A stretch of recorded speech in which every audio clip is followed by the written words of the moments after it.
आप देख रहे हैं प्रवासी संदेश।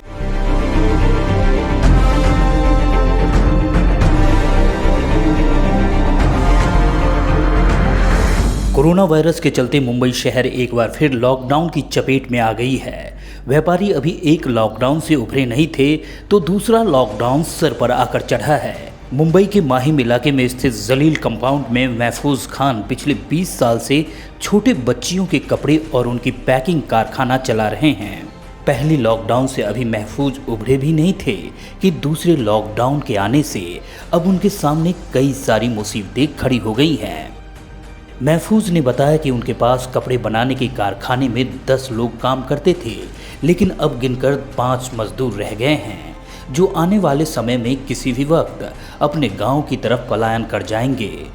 रोज काम करता हूँ, पैसा मिलता है, खाना का पैसा मिल या खाता हूँ। रूम का भाड़ा 5000 है। अच्छा। अब रूम का भाड़ा एक पैसा नहीं छोड़ रही। पिछली बार यही हाल हुआ था, अब की बार यही हाल हो रहा है। क्या डर सता रहा है? हम लोग गांव की तरफ भी भाग रहे हैं। आपके गांव से भी फोन आता होगा, घर वाले गाँव से फोन आ रहा है, अभी गाँव जाने की तैयारी है। गाँव जाने की तैयारी है। सब कुछ चीज़ें बंद है तो गाँव जाएंगे। अब क्या करूँ, खाने का पैसा ही नहीं जाएगा, क्या करूँगा सर। अब जहाँ काम करते थे, जिस तरह से इन्होंने बताया कि जब इनके पास ही पैसे नहीं आएंगे तो आपको कहाँ से देंगे? तो हल देंगे वही। अब गाँव जाएंगे तो वापस आएंगे मुंबई शहर की तरफ, क्योंकि सपनों का शहर है मुंबई। वापस आएंगे जब काम मिलेगा तो आऊँगा, नहीं मिलेगा तो नहीं आऊँगा, क्या करूँगा सर। कितने साल से काम करते थे इनका? इनके यहाँ साल भर के ऊपर हो गए। साल भर के ऊपर। पिछले साल भी गाँव गए थे आप? हाँ गया था। तब कब आए थे? अभी वही जनवरी में आया था। अब 3 महीने बाद वापस जा रहे हैं? अब क्या करूँगा, जाऊँगा। महफूज बताते हैं कि जो कपड़ा बनाने का ऑर्डर हमें मिला था, अभी तक हमें किसी के पैसे नहीं मिले हैं। पैसे न मिलने की वजह से हम मजदूरों को समय पर तनख्वाह नहीं दे पा रहे हैं। ये बताइए महफूज जी, जिस तरीके से जो लॉकडाउन लग चुका है 15 दिन का, 1 मई तक का, ऐसे में जो मजदूर पलायन कर रहे हैं, कितनी दिक्कतें आ रही हैं आप लोगों को? पहले लॉकडाउन से लोग संभले नहीं थे, अब दोबारा लॉकडाउन लगने जा रहा है, क्या दिक्कतें आ रही हैं? देखिए, ये आपका बहुत बहुत स्वागत है पांडे जी। आप जो ग्राउंड में कारखाने फैक्ट्री जाके जो है सर्वे कर रहे हैं जी, ये आपका बहुत बड़ा समझो एक तरीके से योगदान है, और आपका मैं बहुत बड़ा शुक्रगुजार हूँ कि आप हमारे इधर आए, और हमारे कारखाने की हालत तो आप देख ही रहे हैं। लॉकडाउन से जो फ़र्क पड़ा है तो आप ये समझ लीजिए कि जो पिछला लॉकडाउन लगा था तो हमारे कारखाने में, गारमेंट फैक्ट्रियों में, गारमेंट दुकानों में जो पिछले साल जो मार पड़ी थी, जो कारखानों में जो ताले पड़े थे, मार्च में लॉकडाउन लगा था तो हम लोग के कारखाने जो बंद हुए तो फिर दिसंबर में कारखाने चालू हुए। अच्छा। मतलब ये पूरा समझो 7-8 महीना काम बंद था।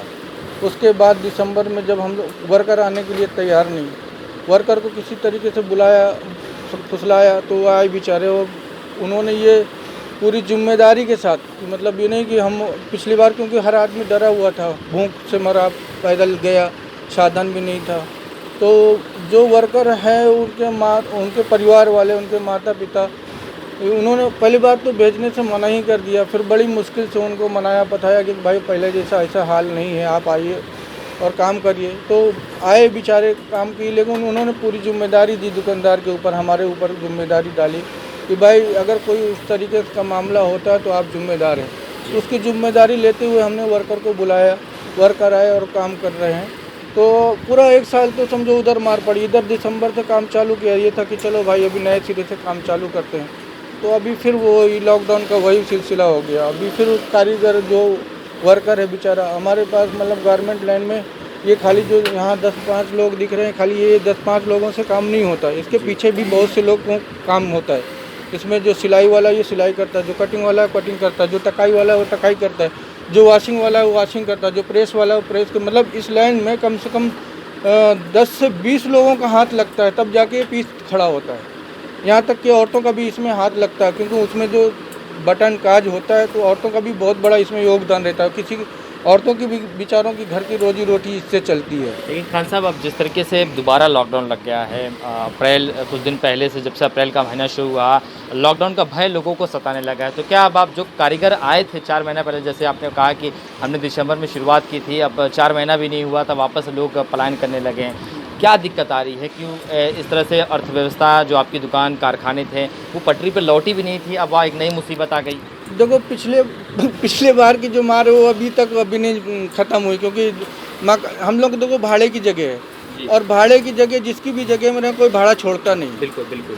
वो लाइट वाला देखो, लाइट किसके अंडर में आती है प्राइवेट, लेकिन गवर्नमेंट के अंडर में आती है। अगर गवर्नमेंट चाहे तो लाइट का भाड़ा तो माफ़ करा सकती है, लेकिन लाइट का भाड़ा भी नहीं माफ़ कराई। जो जिसका रूम है, जो रूम धनी है वो भी नहीं छोड़ता है, उसको तो पूरा चाहिए, नहीं तो आप खाली करो दूसरी जगह। मतलब ना रूम का भाड़ा माफ़, ना लाइट का बिल माफ़, ना स्कूल की बच्चों को फीस माफ़, ना जो हमारे जैसे हम तो लोन नहीं लिए हैं, जो बेचारे लोन लिए हैं उनकी जो किस्त आती है ना वो माफ़। तो लॉकडाउन में तो जो मार पड़ी है, तो ये अभी तक उस बंदा इंसान संभला नहीं है, और ना ही संभलने की आगे उम्मीद दिख रही है। ये समझो कि एक तरीके से जो है ना, जैसे आदमी एक तरीके से बेवा कैसे होता है, अचानक संभला और फिर अचानक कोई हादसा हो गया और वो बेवा हो गया। तो ये समझ लो देश अब बेवा हो रहा है बार बार। बेवा समझते हैं? बेवा का मतलब क्या होता है? एक पत्नी, सुहागन पत्नी है और उसका आदमी डेट कर जाए तो वो बेवा हो जाती है। तो अब देश बार बार संभल रहा है फिर बेवा हो रहा है, संभल रहा है बेवा हो रहा है। ये लॉकडाउन नहीं हो रहा है, लॉकडाउन के आड़ में बहुत बड़े बड़े गेम हो रहे हैं। बिल्कुल बिल्कुल। ये आप हमको गरीब को समझ में नहीं आएगा कि ये लॉकडाउन से क्या हो रहा है। हमको तो लग रहा है भाई काम बंद हो गया, हमारा दाल रोटी के जरिए बंद हो गया, लेकिन ये जो लॉकडाउन का है ये बहुत बड़ा षड्यंत्र है। ये हमारे आपके छोटे मोटे गरीब आदमी की समझ में नहीं आएगा। ये आप टॉप लेवल के आदमियों का गेम है ये पूरा। अगर खान साहब एक बात बताइए कि जैसे आपने कहा कि 10 के आसपास जो मजदूर थे आपके यहाँ पे काम करते थे, आपने कहा कि कुछ लोग पलायन कर चुके हैं, तो ये जो लोग सामने जो आपके मेरे नज़र के सामने जो काम कर रहे हैं, क्या इनके डर में भी कोरोना का खौफ सता रहा है? क्योंकि इनके जो साथी थे, हम देख रहे हैं कि 3-4 सिलाई मशीन वैसी पड़ी है, बंद पड़ी है, कोई इस्तेमाल नहीं कर रहा है। जो बच्चे जो काम कर रहे हैं ज़्यादातर मेरे घर परिवार के बच्चे हैं। अच्छा।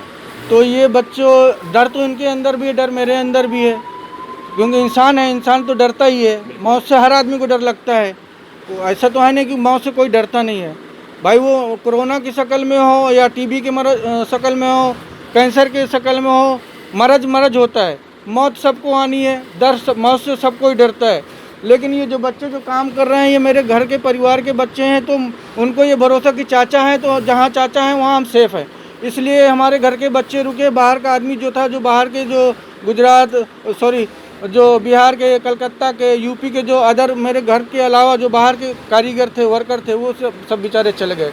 उनका कुछ मेरे पास पैसा भी बाकी है, कुछ को दिया, कुछ को नहीं दिया, कुछ को आधा दिया, कुछ को नहीं दिया, पैसा आ नहीं रहा है। तो मैं बोला भाई आप लोग जाओ, आप जान सुरक्षित तो माल सुरक्षित, तो आप जाओ, आपका मेरे पास पैसा बाकी है, जब मेरे पास आएगा मैं आपके अकाउंट में लगा दूँगी। अच्छा खान साहब, जो आपके यहाँ पे जो ड्रेस मटेरियल सिलाई हो रही है, क्या पुराने माल, जो पुरानी डिमांड थी मार्केट की, या पुराने स्टॉक से सिलाई, कि नया स्टॉक भी आ रहा है कि 15 दिन अब जब कुछ बंद रहेगा तब किस तरह से आप सर्वाइव करेंगे?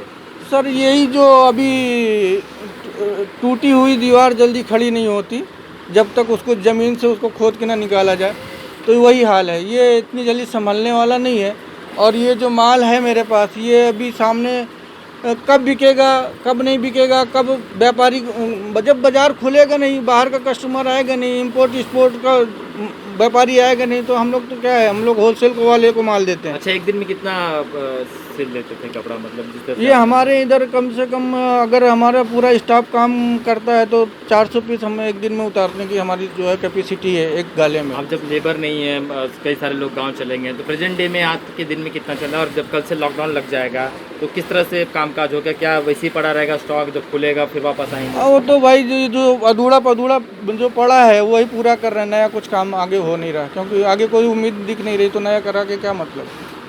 ये जो अधूरा पड़े हुए हैं इनको पूरा करवा के किसी तरीके से सुरक्षित कर दिया जाए। तो ये कपड़ा है, आगे सामने बारिश भी है, और ये जो है कपड़ा ऐसा है कि जो है ज़रा सा एक छींटा दाग लग जाता है तो पूरा गारमेंट ख़राब हो जाता है। अच्छा, जो पुराने बाज़ार में आपको जो ऑर्डर मिले थे, क्या उनकी पेमेंट बराबर आती थी कि अभी भी होल्ड पे रखें, कोरोना का हवाला दे रहे हैं, या आपको ऑर्डर दे दिया हो, लॉकडाउन लग गया है, इसी तरीके की? तो दुकानदार को बहाना ही मिल गया ना, उनके पास पैसा आ भी रहा है लेकिन वो दे थोड़ी रहे। हर आदमी सोचता है अपने सीट के नीचे पैसा रखो, मजदूर मरे जिए उससे मतलब नहीं है, वो तो बनी सी बात है। आप खाली गारमेंट का मामला नहीं है, कोई भी लाइन का देख लो, वो सीधा बोलता है भाई पेमेंट नहीं आ रहा, बिजनेस नहीं है, पैसा आ भी रहा है उसके पास तो देने को तैयार नहीं है। बिल्कुल, ये देखिए साफ तौर पर जिस तरीके से इन्होंने कहा कि मार्केट की हालत जिस तरह से जो स्थिति है बहुत से बद से बदतर हो रही है। इनके पास तकरीबन 10 लेबर थे, लेकिन जिस तरह से कोरोना का डर लोगों को सता रहा है, इसकी वजह से कई सारे लोग पलायन कर चुके हैं। कुछ लोग हैं जो इसी प्रकार देखिए ये जो सिलाई का काम कर रहे हैं, लेकिन जिस तरह से इन्होंने बताया कि मार्केट्स में जब ऑर्डर ही नहीं मिलेगा तो वो माल बना के करेंगे क्या। जो माल बने भी हैं वो बाज़ार में जाएंगे नहीं तो पेमेंट कहाँ से मिलेगा। वो पेमेंट जो पैसा जब आएगा नहीं तो अपने जो स्टाफ को किस प्रकार कैसे सैलरी दे पाएंगे। कहीं न कहीं लॉकडाउन की मार जो हम देखते हैं कि जो एक तबका न सिर्फ बल्कि कई सारे उद्योगपतियों को, बल्कि जो छोटे मोटे व्यापारी हैं जो इनकी तरह हैं, इसी तरह से जो सिलाई का काम करके जिस तरीके से रॉ मटेरियल बना के कपड़े तैयार करते हैं, उनके ऊपर भी सामने अब रोजी रोटी का संकट आ गया। ऐसे में अब जब 15 दिन सारी चीज़ें जब बंद रहेंगी 1 मई तक, तो बेहद ही मुश्किल हो जाएगा सर्वाइव करना, किस तरह से अपना जीवन गुजारेंगे। खासकर उन लोगों का जो इनके ऊपर इनके ऊपर टिके हुए हैं, जो इनकी दिनचर्या पर जिस तरीके से वो टिके हुए हैं कि जब काम होगा तो उन्हें सैलरी मिलेगी, लेकिन जब काम पूरी तरह से जब बंद हो जाएगा तो आदमी पगार कहाँ से देगा। ये सबसे बड़ा सवाल है, क्योंकि मुंबई जैसे शहर में रोज़ कुआं खोदो, रोज़ पानी पियो, वही हाल है। इस वजह से लगातार जिस तरीके से मजदूरों का पलायन थमने का नाम नहीं ले रहा है। ब्यूरो रिपोर्ट, प्रवासी संदेश। प्रवासी संदेश को लाइक करें, शेयर करें, कमेंट करें, सब्सक्राइब करें और बेल आइकन जरूर दबाएं।